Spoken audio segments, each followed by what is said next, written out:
Right, are we ready, folks? I'll look into it. Maybe I'll let you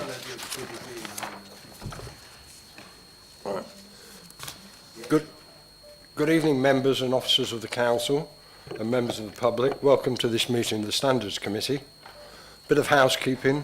If the fire alarm is activated, please vacate the offices via the stairs, either through the security door to the left of the chairman or opposite the lifts in the foyer. Please do not use the stairs, and please assemble on the green in Hawley Square, where officers will assist you and advise when it's deemed safe to return to the chamber. Does anyone intend filming the meeting? Any member of the public who objects to the possibilities, that doesn't apply.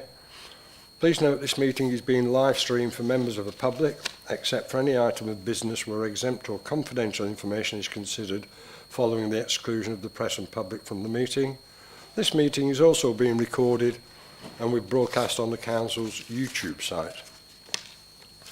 Mobile phones. Can everybody ensure that your mobile phones are either turned off or turned to silent?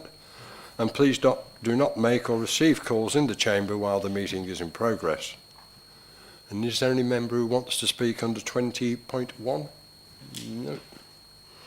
Apologies have been received from Councillor Crowe-Brown. Do we have any other apologies?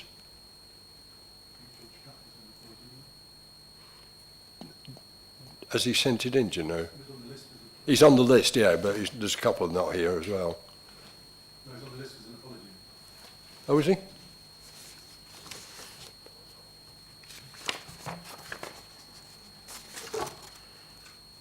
Yeah, Councillor Cupp. Apologies. Minutes of the meeting held on the 10th of March. I move that the minutes of the meeting held on the 10th of March be approved and signed as a correct record. Could I have a seconder, please? Councillor Scobie. Unless anyone objects to the minutes, I will take them as agreed. Thank you. Are there any declarations of interest? Right, as far as the Chairman's report is concerned, it's just a very short verbal one. Since we last met in March, obviously, a couple of small things have happened, which are all outlined on the summary of cases and referrals on the back of all the papers you've got this evening. There's only one thing I want to mention, and I'd like to seek your support for it, and that is, yet again, people are complaining about members using the name councillor in front of their name on Facebook. And this is obviously causing lots of members of the public to believe that they are speaking as a councillor when in fact they're not. And I'm sure you all know that if there is a breach, then the councillor has got to be acting as a councillor. And I put it in my annual report every year, and obviously it will be going again in the report next year. But could I seek your support for that recommendation, please? Can I have a proposer? Thank you, Jill. Councillor Bayford. Seconder? Councillor Fellows. Thank you very much. Apart from that, there's not a lot else for me to say at this stage. We've got a bit of a busy meeting this evening, so I think we can move straight on to item agenda 5. And I think Samira is going to open the discussion.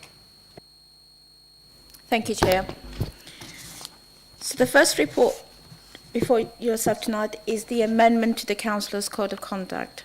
You already have, as you're aware, a very comprehensive Code of Conduct which has been adopted by the TDC committee.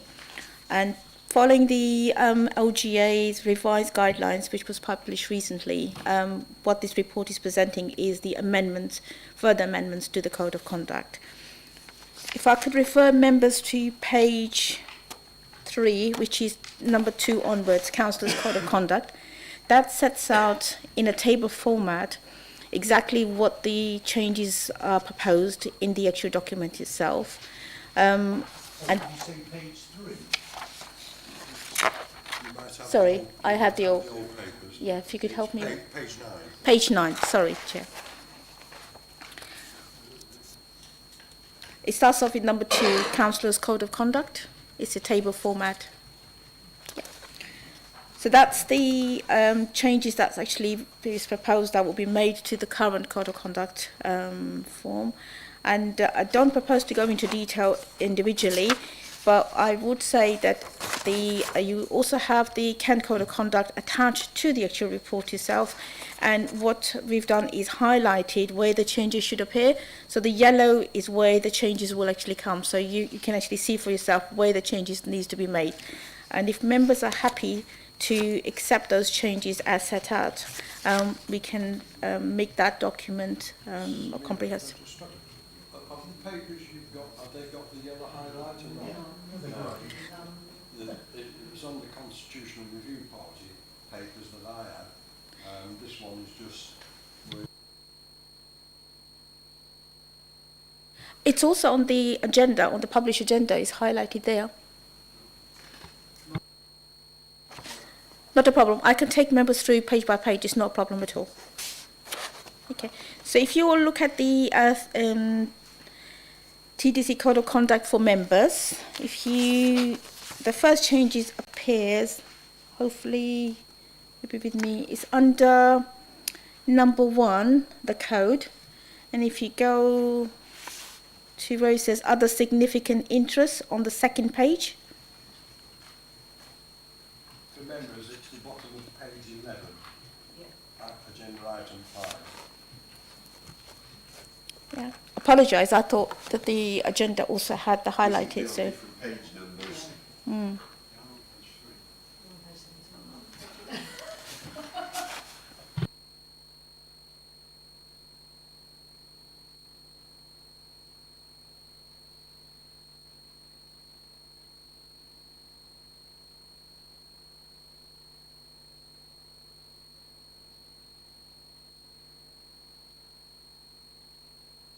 The sound of it.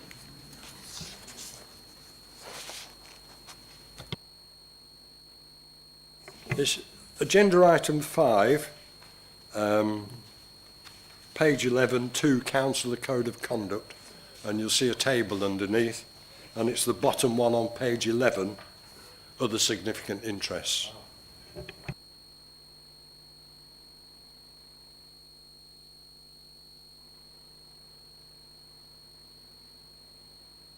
Are we all with it? Yeah? Yeah?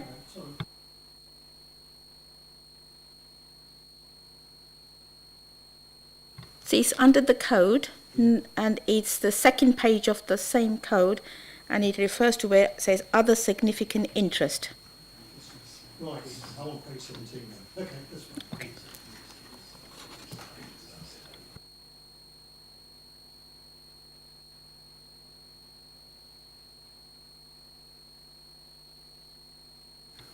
Really apologise for that. I thought it had been, but I'll look into that anyway. So we're adding the word to a greater extent than the majority of, and then it goes on to say other council taxpayers, ratepayers, or inhabitants of the electoral division of ward, as the case may be affected by the decision, or in other cases, other council taxpayers, ratepayers, or inhabitants of the authority area or. So these are the words that we've added in as a result of the changes. So that's the first one. The second one is on the same page, you'll be pleased to know. It's under scope, and we're adding number 2, which says the code applies to all forms of communication and interaction, including social media. Yeah. Then over the page, where is the general obligation? Is everybody with me so far? Good, okay. So general obligations under 2, small 1 and small 2 has been added, which starts off the advisory, conciliation and arbitration, which is known as the ACAS. Starts off with that, so those words are adding in. Then on the same heading, we go over to the other page, and it's under under H. Just after H, we're adding another 3 and a 4. The 3 reads, where you have not undertaken training related to conduct matters, you shall not be able to use this as a defence where a complaint has been made. That's basically where, for example, you're sitting on a planning committee and you then say that, oh, I've not actually had training, so I didn't know, so that's not an excuse. So we've added that in especially because we've had quite a few issues there. And then the other thing that we've added is you must cooperate with any code of conduct investigation and or determination. So it's an obligation on each member, if there is an investigation, for them to be fully participant in it and advise accordingly. And I think you'll be pleased to know that's that's all there is, that's all the amendments that's been suggested. Sorry, Samir, Is there any more? I think you should be aware of is the limit on gifts of hospitality, where we currently run at.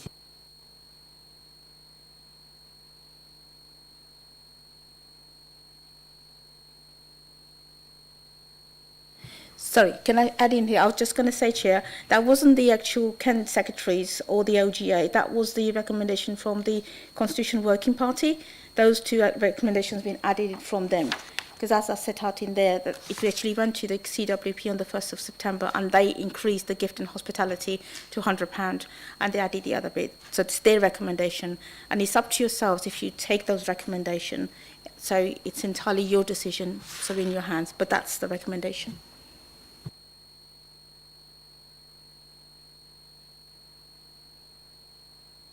I'm totally against £100. I think £25 is too much. I think accepting any more than a cup of tea and a biscuit we shouldn't be doing.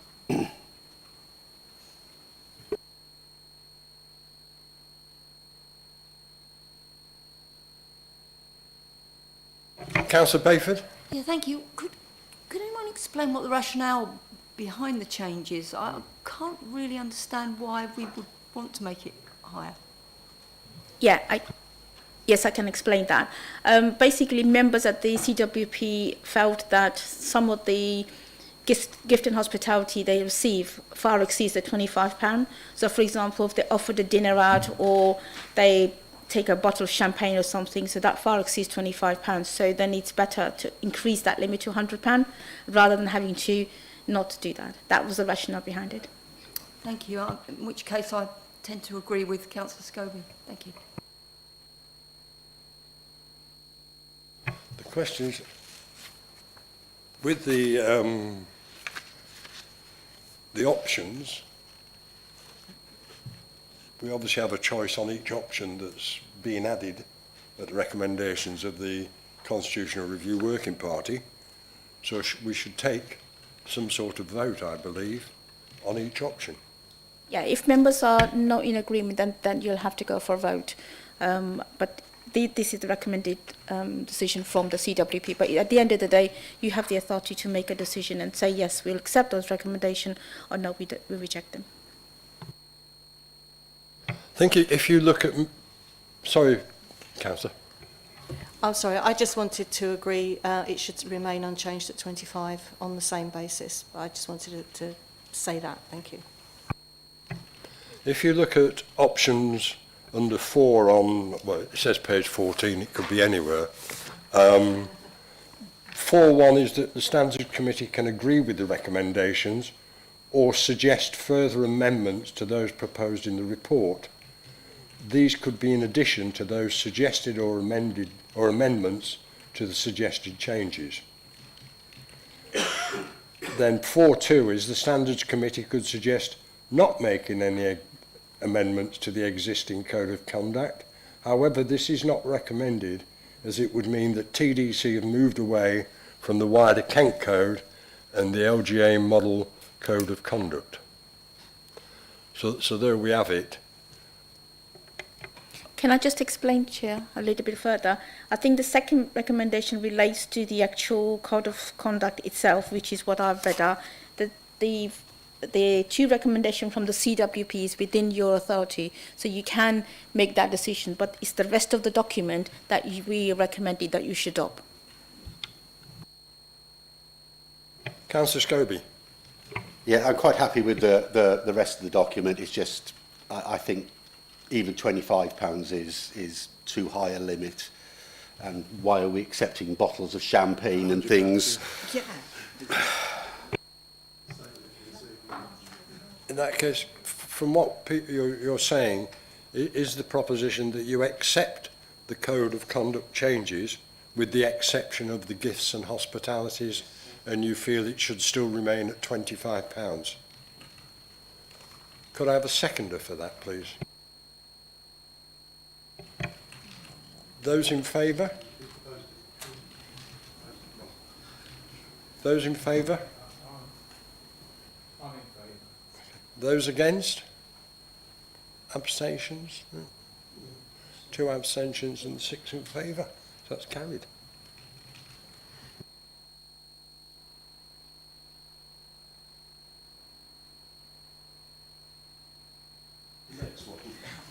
Yes, thank you, Chair. Thank you for that. The next report, you got me for the whole night. So the next report is the revised councillors' complaints handling arrangement. Again, you already have the complaints handling procedures embedded in the organisation, and what the report is actually proposing are the relevant changes that need to be made into bringing light of the LGAs and other changes that are happening. So again, what we've done on, and I appreciate people have the same page numbers as me, and in this instance there's quite a lot of changes that's been proposed to the complaints procedure. So I don't know how members wish me to proceed with that.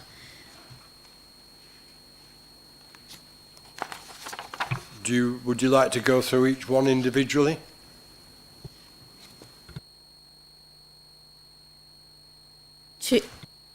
I'm happy to do whatever members wants me to. I can take each.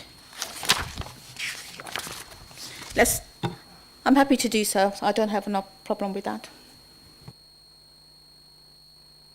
Before we do that, just to say that it's been to the CWP party as well already, and I don't believe they made any changes.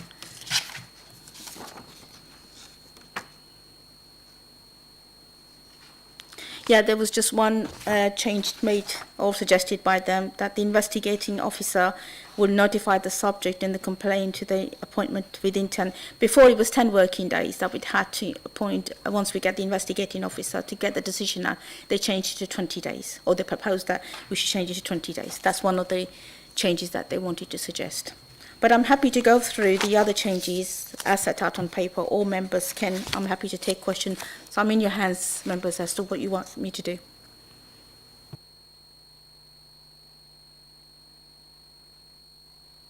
Does any member wish to comment on the... Councillor Duckworth. I was sat behind someone almost out of your sight, I think. I just wanted to, if we could look at the extension of the number of days, because I think we objected to that before being increased, if I remember rightly. I'm not aware of any objection. We discussed increasing the number of days before. I'm not even sure. I might not be remembering it very well, but we did discuss increasing the number of days for complaints, and we rejected it before, is how I remember it. Now, if other people remember it differently, then fair enough, but that's what I'm remembering, and that's the one I'd like to go back over. It's your recommendations, it's your committee, so if you want to go back to the original, then fine, we can look at that, it's not a problem.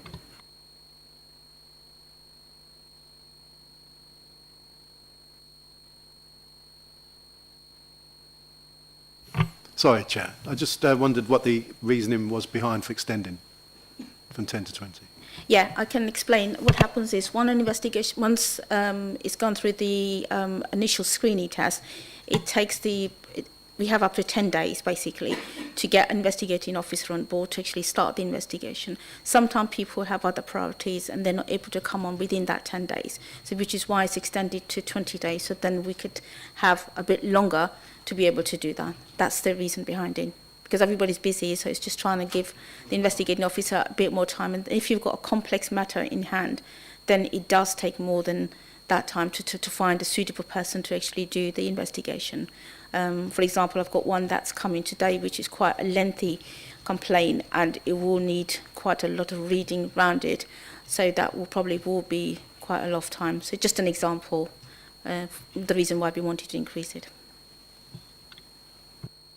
If I could just add that, as it says in the column for reasoning, apparently there is a lack of availability of suitably qualified investigators. And I understand that is county-wide. So that was one of the other reasons behind it as well.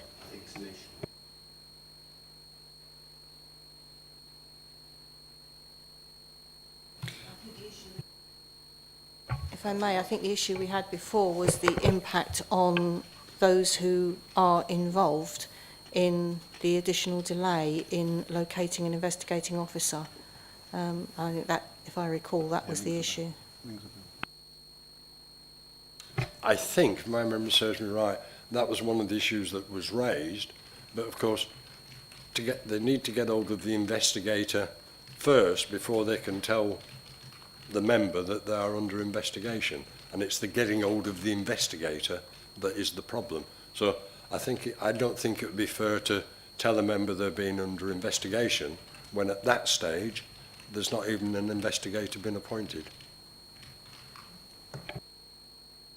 I mean, just to assist members, you know, if you're happy to amend it, we could do it for the first year and then bring it back, or I could bring it back in 6 months and say this is how it's progressed so far, and if we needed to review it, we can. This is not set in stones. This is a working document. So if members feels that they want me to bring it back in 6 months, I can do that. Councillor Scobie? Yes, I think pragmatically we're going to have to go with the 20 days, but ideally it should be 10 days. No, it should be 10 days. But because otherwise you're playing with people's lives and careers sometimes. I get that. But pragmatically, if we haven't got the number of staff we used to have and qualified people and getting hold of, having been involved in IDSC, I know how difficult it was getting hold of independent people to investigate for that. So I have sympathy with the need for 20 days, but I would prefer at some point in the future that it goes back to 10. But pragmatically, here and now, I'm happy with it. I don't know if it's mine's a typo, but the actual recommendation is within 30 days, not 20, on the document that I've got. Under the investigating deadline, it says if the monitoring officer decides that the complaint merits formal investigation, they will normally within 30 working days. Whether you've got the same document, I don't know.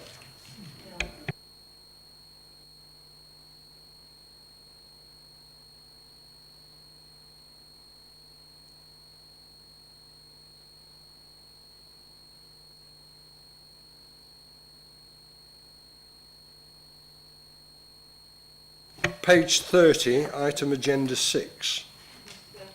The bottom paragraph on the left, at the bottom. We're on 43, so.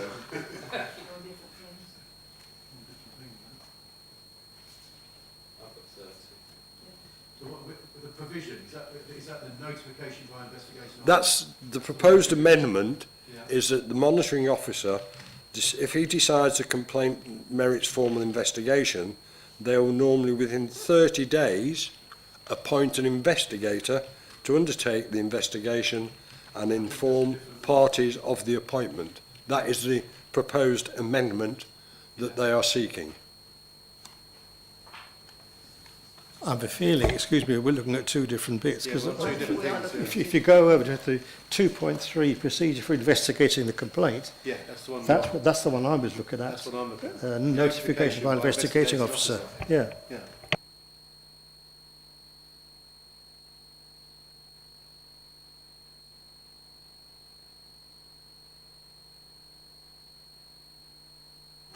Yes, it's they're saying 30, And then but it they're says saying 20. Yeah. Yeah. Yeah. So,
Chair, if I may suggest that you want to make it consistent both 20 days or 30 days, because there's obviously an error between the two elements of it.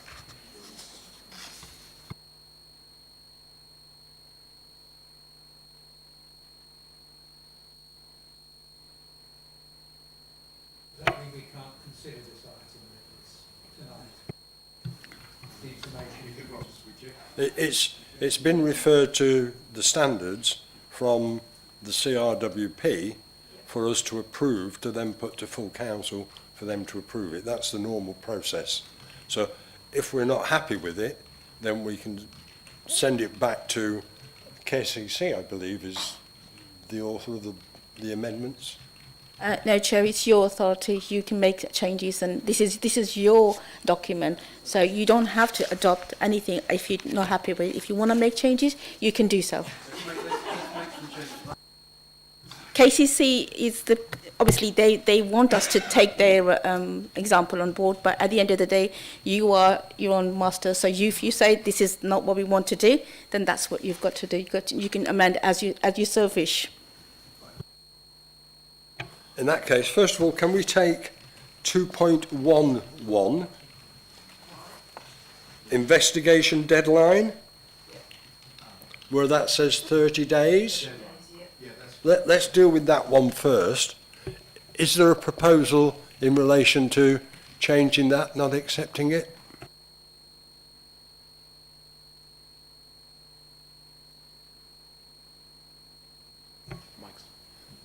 Can I have a proposal?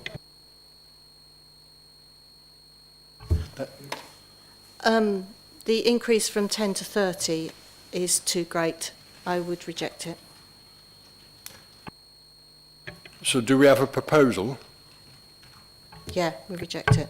So what's you got proposed? An alteration? Oh, an alteration 20. I'll accept the alteration will be 20. Could I have a seconder? Okay.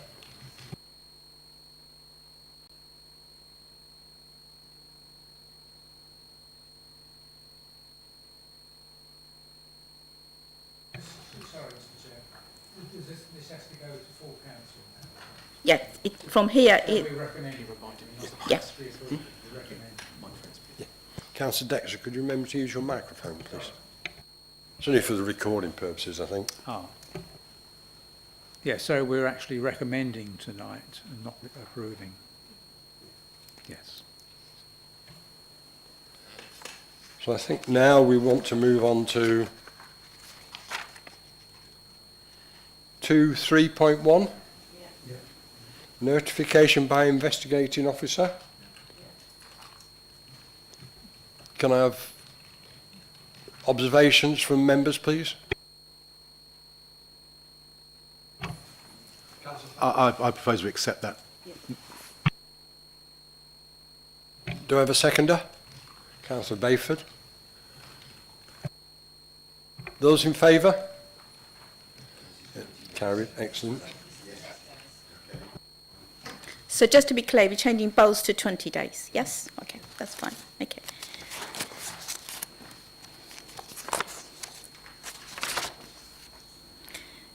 Chair, I know we didn't get to go through each of the amendments, but I think it'd be prudent if I just say that there are various annexes attached to the report. Annex 1, and now what I'll do is I'll just highlight what the annexes are, so at least you get sort of an idea as to what you are recommending to the full council. The first one is the arrangement for handling with the Code of Conduct under the Localism Act, so the procedure is there. And then we've obviously highlighted some of the changes. What I might do is, if members are happy, I'm happy to circulate the highlighted changes, so then members can actually see, and if there's any queries, please do come back to me straight away. Because there's quite a lot of changes, and if I started doing that, I think you probably all get bored and tired of me speaking. Then you've got the Annex 2, which is the procedure on receipt of a complaint, which again sets out, and there are a couple of changes that's been proposed and made as well in relation to the sanctions as well. Then you've got the new complaints form, which is online. So if anybody wants to complain, they need to do it online, and the form is there, and it's all electronic, and it takes you through tabs. It's quite a good form to do so. In relation to that, Sorry, can I interrupt there? Is this for council people doing it online or members of the public? It's for the public. Because a lot of my constituents do not have computers, do not have mobile phone, do not have access to the internet, so we would be depriving probably 30% of Cliftonville West residents of being able to do it if they wanted to, which is highly unlikely. It doesn't stop people complaining. We can take complaints in writing as well. I've had 2 complaints where people have at least physically written letters of complaint. So the ideal situation is to use the electronic form if they can. If they don't have access to it, we will take complaints by writing. It's not a problem. Yes, Michael. Just wondered if the procedure, because it's public, if it could be plain Englished in any way, because I was reading it through feeling it's quite challenging to make your way through it. And the form is helpful. It could be a little bit less jargony in places, but just if there's, I know it's a standardised set of words from LGA and from Kent, but if there's any way of getting that plain English, I think that would be helpful to complainants as well. I'll certainly have a look at it, but this is the recommended, as you quite rightly said, by the LGA and the Kent secretary groups and KCC, if I can put it like, they've also looked at it, and that is their standard wording. I'm happy to look at it. I just thought it might be worth raising it as a future issue with them, because it is very, you follow it through and it's quite complex in terms of the steps you have to go through, and the sort of, you go one way and then you go another way because you can't make a complaint in one particular way, and I think it would help everyone if it was easier to understand. I'm happy to look at it again, Chair, if members want me to. That's not a problem. I think yes, but I think to answer that, the notification of complaint to the monitoring officer at the council, I don't think has changed, to be honest. The only thing is, I don't think it's in the public domain what the jurisdiction test is. I.e., were they a councillor at the time? Is it about another councillor? And the jurisdiction test, I don't think is available to the public. I might be wrong. Do you know, Samira? To the best of my knowledge, there is something on the website, but I can't verbatimly confirm that definitely is there. What I did propose with member services was to do a flow chart relating to the jurisdiction test, and then members of the public and us as officers as well can follow it easily, as opposed to going through reams and reams of papers. So that was something that I will need to discuss it with Nick and get something set up if that would assist public and members in terms of following where the complaint goes. So if it comes in, it goes where, and so forth, and that would help people to understand what the JT was. Am I just right in thinking if a member of the public wrote a letter of complaint, would the office lift from that letter of complaint the details to fill into the complaint form that's online that everybody would use? No, that'd be too tedious for us to do that. We'll just basically take the complaint as written down on paper. I have queried once and twice in terms of what the breach has been. So I've gone back to the public and said, can you please explain what the council's breach is, and then investigated accordingly. But because the members of the public, once they've written a letter, it's not fair for us to go back and say, for us to then put it on there, because then there's too many questions that needs to be filled in. Councillor Duckworth? Can I just clarify, we're talking about using online complaint forms and putting complaints in writing. Is there an option for telephone complaints for the people for whom both of those options would be difficult? Yes, people do. We do. We've got a, I think it's one-stop shop. I'm not familiar with exactly who takes the complaints, but I have had the executive groups inform me on a couple of what they call the frontline complaints. So yes, there is option there that people can complain and phone in and say, can the monitoring officer contact me? I've got a complaint to raise. So yeah, that is a possibility as well. But the procedure that we're trying to go down the route of, and I appreciate that a lot of the public don't have access to the computers and online and stuff, is to them to do the online complaints, because then we can keep a track of what's going on and have a manual record. But I appreciate we're not there, and it's a work in progress, and hopefully if we introduce that now, people will get the gist of it eventually, and then they'll start filling forms in or doing, finding other ways of actually putting a complaint in. But it doesn't stop people complaining, trust me. Just because they can't fill a form in, you'd get a telephone call, you'll get people even turning up at the doorstep downstairs and say, I need to raise a complaint, or telephone. So yeah, I get complaints from all sorts. So but I'm just trying to streamline to see whether we can do that, but it doesn't stop.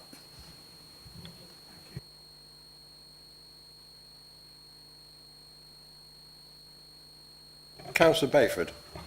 Thank you. Yes, I mean, I think changing the wording in document maybe not be easy. I'm sure it's been considered very carefully, not to allow any ambiguity or anything else like. But I do think the inclusion of a flowchart would be a good, clear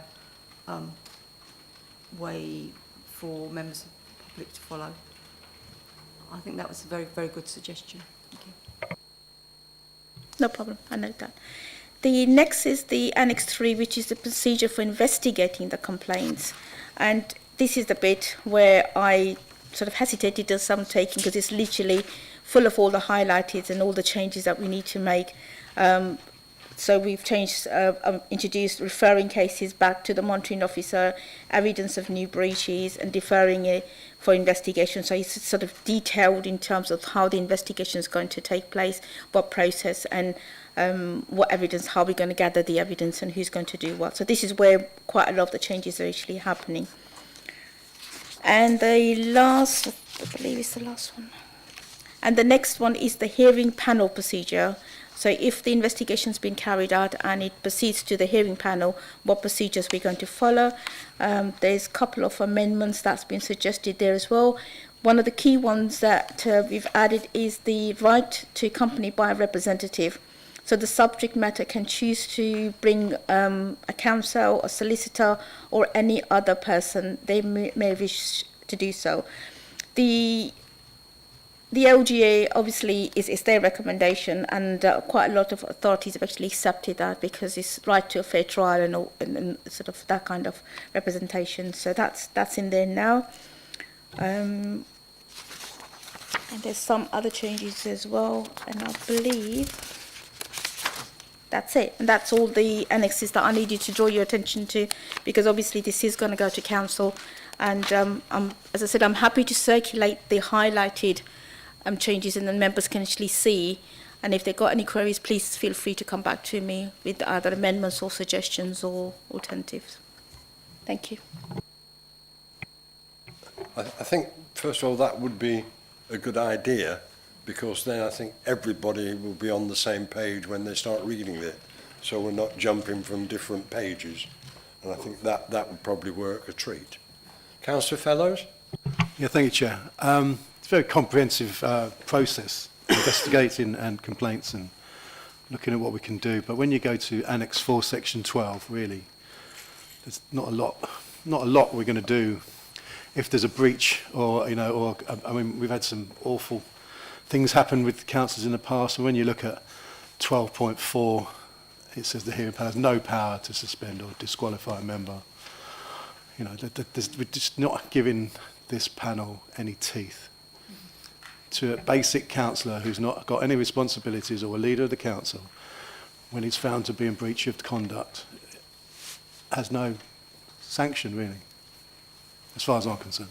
We have Mr. Pickles to thank for that. He withdrew all the powers that Standards Committee did have, and I think if you remember, only 3-4 years ago we had to come to council with a motion to censure a member, and that caused a little bit of a furor as well. So unfortunately our hands are tied.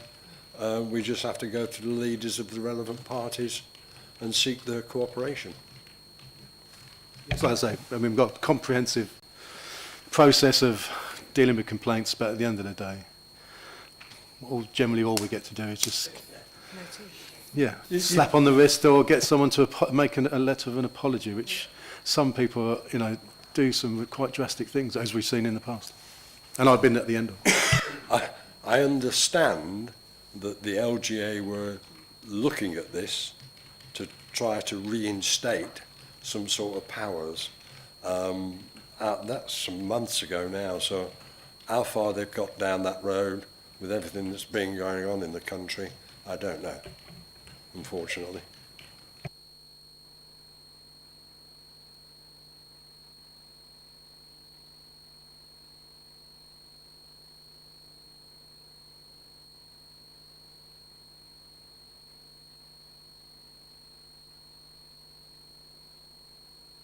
To cover both items, agenda items 5 and 6,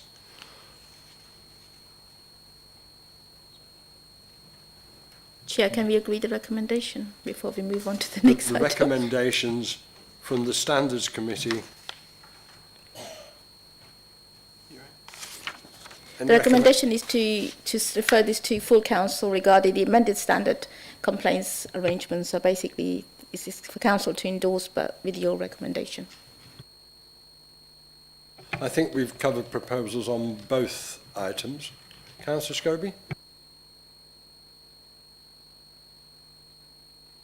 I think we've covered everything that we want to raise, and no doubt it will either go back to CRWP or go to full council. It might well go back to CRWP first, I don't know. I don't know what the process is for referring it back to them. It will go to full council. There you have it.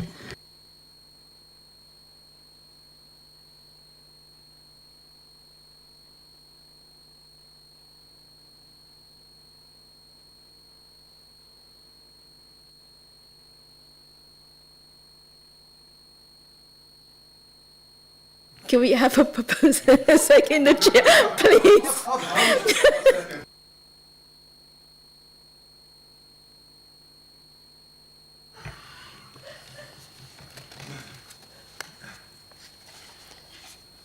I think we've covered it all, to be honest.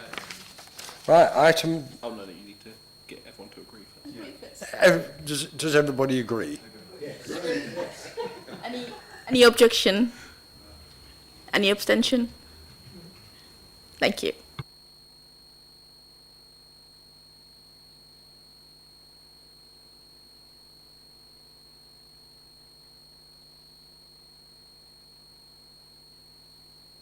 The only one I want to ask, and I don't know if anybody here knows the answer, what's the current situation with complaint number 273 of 22?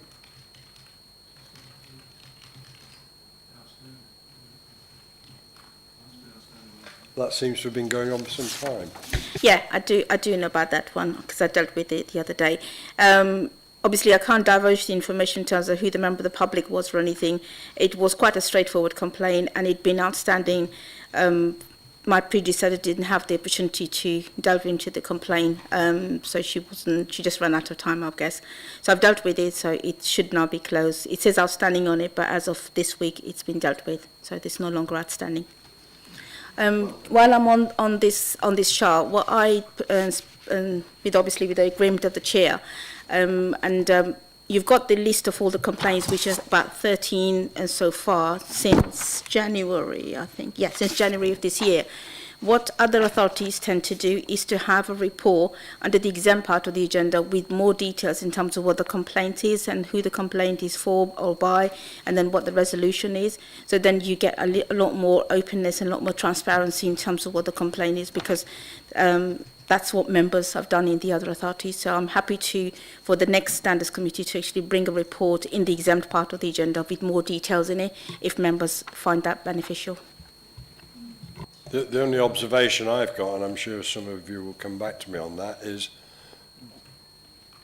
do your fellow councillors want you to know that a complaint's been made against them?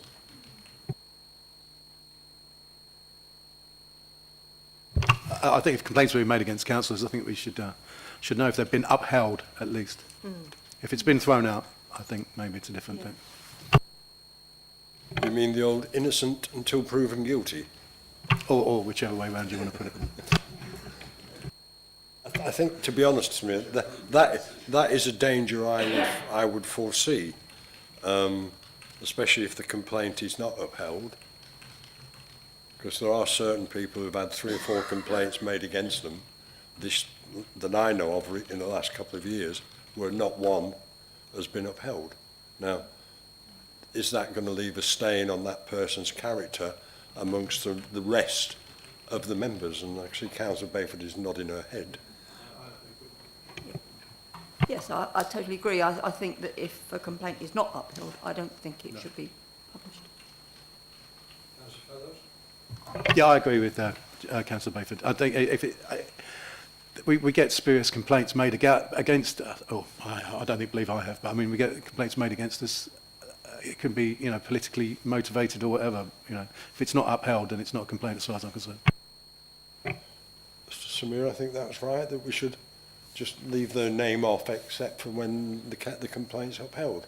Yeah, absolutely. Absolutely, we can do that. So I can amend that accordingly. It's not. I don't think we need any sort of proposal or proposer for that. It's just something that we're going to present at the next committee. Just ask if there's any more questions.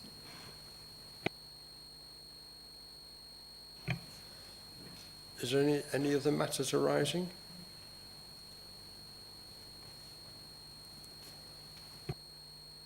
In that case, it's 7:47, meeting is closed.